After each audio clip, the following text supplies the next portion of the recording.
Assalamualaikum warahmatullahi wabarakatuh. Perkenalkan, saya Nur Asliha dengan NIM 230208010 dari kelas MPIA Program Studi Manajemen Pendidikan Islam Universitas Islam Negeri Raden Kota Palembang. Baik, di sini saya membuat video ini bertujuan untuk memenuhi tugas UTS mata kuliah Ilmu Pendidikan Islam yang diampu oleh Ibu Herlina MPDI, dan di sini saya akan menjelaskan beberapa materi yang berkaitan dengan ilmu pendidikan Islam. Baik, di sini saya akan menjelaskan konsep dasar ilmu pendidikan Islam. Pendidikan Islam adalah sebuah konsep yang memiliki peran penting dalam membentuk karakter individu muslim dan memberikan panduan bagi pengembangan ilmu pengetahuan dan keterampilan. Pendidikan Islam juga merupakan sebuah proses untuk membentuk manusia yang beriman kepada Allah Subhanahu wa taala, memiliki akhlak yang mulia dan berkontribusi positif bagi masyarakat. Dasar-dasar pendidikan. Dasar-dasar pendidikan terbagi menjadi 6. Yang pertama ada Al-Quran. Al-Quran sebagai kalamullah yang diwahyukan kepada Nabi Muhammad SAW menjadi sumber pertama dan utama. Dan yang kedua ada sunnah Nabi. Seperti yang telah kita ketahui bahwa sunnah berasal dari semua perkataan dan perbuatan yang dilakukan oleh Nabi Muhammad SAW sebelum Nabi diangkat menjadi Rasul maupun sesudahnya. Yang ketiga ada ijtihad, atau yang sering kita dengar dengan perkataan para sahabat. Ini mengidentifikasikan bahwa para sahabat yang dimaksud adalah sudah tentu mengetahui banyak hal mengenai sunnah Nabi. Demikian kata-kata dan perbuatan para sahabat dapat dimasukkan sebagai sumber pendidikan Islam. Yang keempat ada kemaslahatan masyarakat. Maslahat adalah membawa manfaat dan menjauhkan mudarat. Tegaknya manusia dalam agama, kehidupan dunia dan akhirat adalah dengan berlakunya kebaikan dan terhindarnya dari keburukan. Yang kelima ada nilai-nilai adat istiadat dan kebiasaan-kebiasaan sosial. Hal ini menerangkan bahwa pendidikan merupakan usaha pemeliharaan, pengembangan dan pewaris nilai-nilai budaya, dan apabila nilai-nilai tersebut terputus, maka akan menimbulkan masalah-masalah baru dalam kehidupan. Yang terakhir ada hasil pemikiran dalam Islam. Hal ini yang dimaksud adalah pemikiran para filosof, pemikir, pemimpin dan intelektual muslim khususnya dalam bidang pendidikan Islam yang dapat menjadi referensi. 4 makna dalam pendidikan Islam. Yang pertama ada al-tarbiyah, yang kedua ada al-ta'dib, yang ketiga ada al-ta'rim, dan yang keempat ada riyadah. Fungsi pendidikan Islam. Secara umum, fungsi pendidikan Islam adalah membimbing dan mengarahkan pertumbuhan dan perkembangan peserta didik dari tahap ke tahap kehidupannya sampai mencapai titik kemampuan optimal. Sementara, fungsinya adalah menyediakan fasilitas yang dapat memungkinkan tugas pendidik berjalan dengan lancar. Tujuan pendidikan Islam. Tujuan dalam Kamus Besar Bahasa Indonesia diartikan sebagai arah atau haluan. Di dalam bahasa Inggris, tujuan diistilahkan dengan kata purpose yang memiliki makna sebagai alasan untuk melakukan sesuatu atau membuat sesuatu. Secara istilah, tujuan diartikan sebagai sebuah harapan yang ingin dicapai setelah suatu tindakan selesai dilakukan. Tujuan pendidikan Islam memiliki berbagai macam definisi oleh para ahli. Yang pertama, menurut Ibnu Khaldun, beliau mengartikan tujuan pendidikan Islam adalah tujuan yang memiliki sifat dunia dan akhirat yang hendaklah membuat seseorang taat kepada Allah Subhanahu wa taala serta mampu untuk melalui berbagai macam masalah yang ada di dalam kehidupan. Yang kedua, menurut Imam Ghazali mengatakan bahwasannya tujuan dari pendidikan Islam adalah untuk mendapatkan ridho dari Allah Subhanahu wa taala serta untuk mendapatkan kebahagiaan baik di dunia maupun di akhirat kelak. Prinsip dalam formulasi tujuan pendidikan terdiri dari 8 prinsip. Yang pertama ada prinsip universal. Yang kedua ada prinsip kesederhanaan dan keseimbangan. Dan yang ketiga ada prinsip kejelasan. Keempat, prinsip tidak bertentangan. 5, prinsip realisme dan dapat dilaksanakan. 6, prinsip perubahan yang diinginkan. 7, prinsip menjaga perbedaan individu. Dan yang ke-8, prinsip dinamis. Asas prinsip pendidikan Islam. Menurut KBBI, asas merupakan dasar atau sesuatu yang menjadi tumpuan berpikir atau berpendapat. Menurut KBBI, pendidikan berasal dari kata didik yang artinya memelihara dan memberi latihan atau bimbingan mengenai akhlak dan kecerdasan pikiran. Asas-asas pendidikan di dalam bahasa Arab disebut ushul al-tarbiyah atau dalam bahasa Inggris disebut foundation of education, yang diartikan cara untuk memahami pendidikan sebagai disiplin ilmu. Hidayat dan Abdillah menjelaskan bahwa asas pendidikan merupakan suatu kebenaran yang menjadi pokok atau landasan berpikir, baik pada tahap perencanaan maupun penyelenggaraan pendidikan. Prinsip-prinsip pendidikan. Prinsip pendidikan Islam adalah suatu dasar atau asas yang dijadikan sebagai landasan dasar dalam membimbing atau mengarahkan para peserta didik dan membentuk kepribadian mereka selaras dengan nilai-nilai yang ada dalam agama Islam. dengan tujuan agar mereka bisa mendapatkan kebahagiaan baik di dunia maupun di akhirat kelak. Adapun prinsip-prinsip secara khusus yaitu yang pertama ada prinsip-prinsip rumusan tujuan, prinsip universal, prinsip kesederhanaan dan keseimbangan, yang terakhir ada prinsip kejelasan.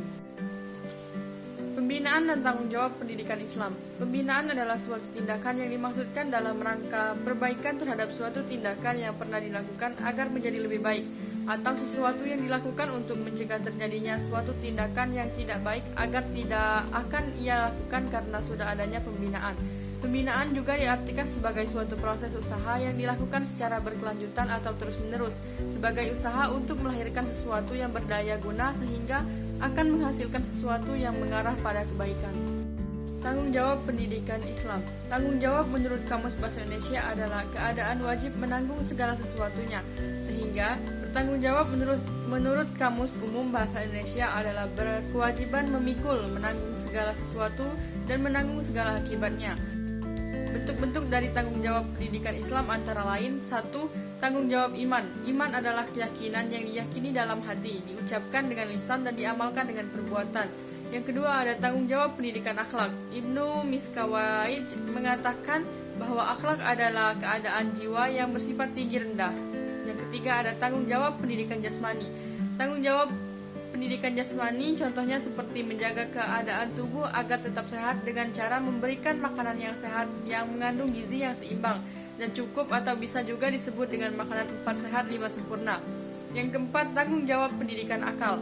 Akal mempunyai arti bahwa potensi daya berpikir yang ada dalam diri manusia. Yang kelima, tanggung jawab pendidikan rohani.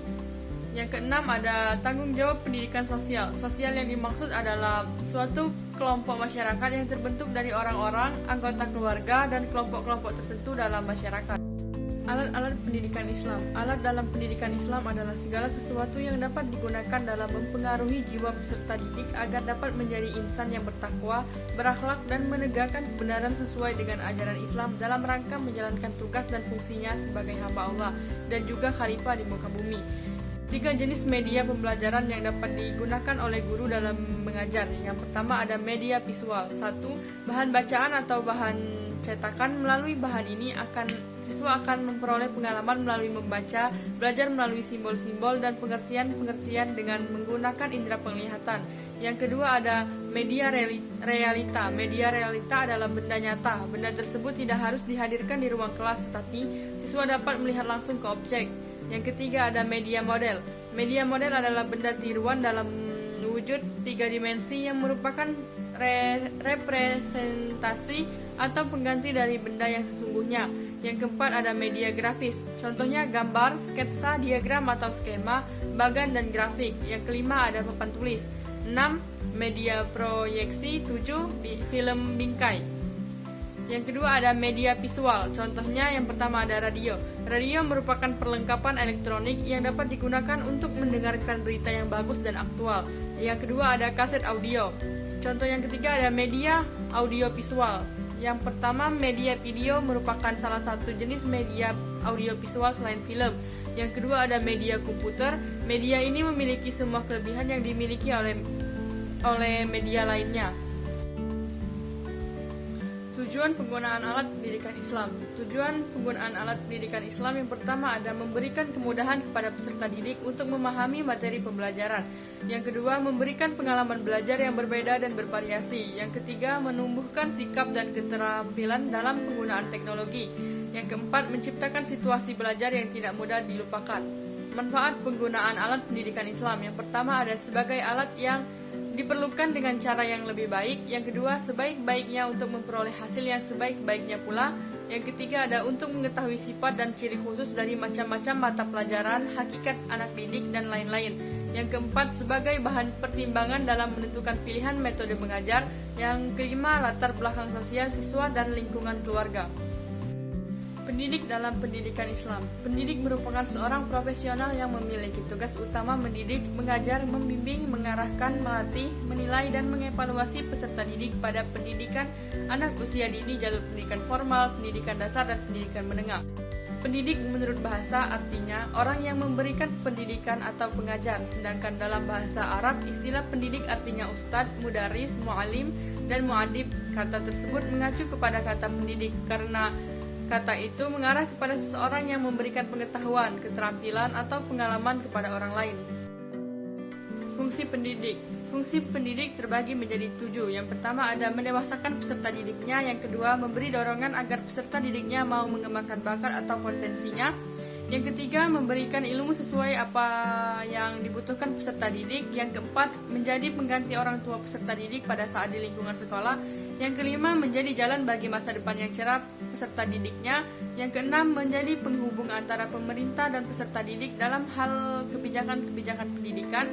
Yang ketujuh, pendidikan berfungsi mengembangkan kemampuan dan membentuk watak serta peradaban manusia yang bermartabat dalam rangka mencerdaskan kehidupan manusia, bertujuan untuk berkembangnya potensi peserta didik agar menjadi manusia yang beriman dan bertakwa kepada Tuhan Yang Maha Esa, berakhlak mulia, sehat, berilmu cukup, kreatif, mandiri, dan menjadi warga negara yang demokratis serta bertanggung jawab. Baik, itulah pemaparan materi dari saya. Saya ucapkan terima kasih banyak kepada yang sudah menonton video saya. Semoga bermanfaat untuk teman-teman semua. Apabila ada yang kurang jelas dari materi yang saya sampaikan dan apabila saya ada kesalahan kata, saya mohon maaf. Kepada Allah saya mohon ampun. Wabillahi taufiq wal hidayah. Wassalamualaikum warahmatullahi wabarakatuh.